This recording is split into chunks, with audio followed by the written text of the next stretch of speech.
સાહેબનું આપેલું 500 વાર લખવાનું અને આપણા પ્રિન્સિપલ સરના નિયમોનું ચુસ્તપણે પાલન કરવાનું 12માની આ બેચ તો ક્યારેય નહીં ભૂલે.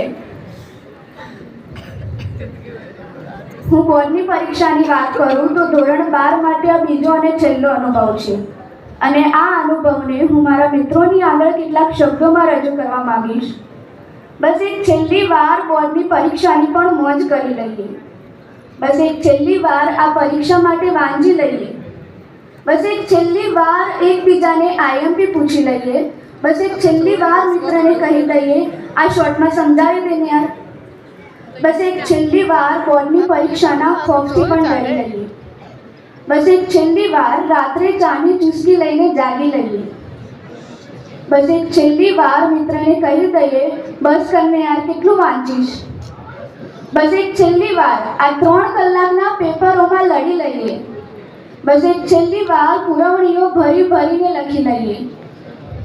બસ એક છેલ્લી વાર કેટલું હાર્ડ પેપર હતું નહીં એમ કહીને કોસી લઈએ.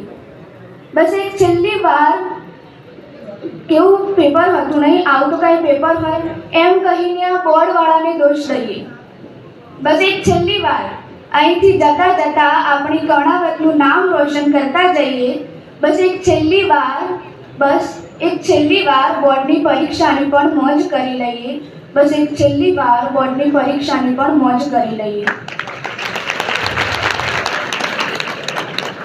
આપણા સૌનો અલગ થવાનો સમય આવ્યો છે પણ કોઈ જગ્યાએ ક્યાંક જરૂર મળીશું એવી આશાથી હું આ પંક્તિ રજૂ કરવા માંગીશ. चरागों को अपनी आंखों में जलाए रखना बड़ी दूर तक रात ही रात होगी. चरागों को अपनी आंखों में जलाए रखना बड़ी दूर तक रात ही रात होगी. मुसाफिर हो तुम भी मुसाफिर हैं हम भी. किसी ना किसी मोड़ पर एक बार फिर मुलाकात होगी. किसी ना किसी मोड़ पर एक बार फिर मुलाकात होगी. कर्णावतने विदाय આપવાની હોય ત્યારે એમ કહેવાનું મન થાય मेरा दिल हमेशा रहेगा तुझ पे फिदा. मेरा दिल हमेशा रहेगा तुझ पे फिदा. मेरी कर्णावत हाई स्कूल आज तुझको दिल से कर रही हूँ अलविदा. आज तुझको दिल से कर रही हूँ अलविदा. आप સૌને બોર્ડની પરીક્ષા માટે ખૂબ ખૂબ શુભેચ્છાઓ. Best of luck. હું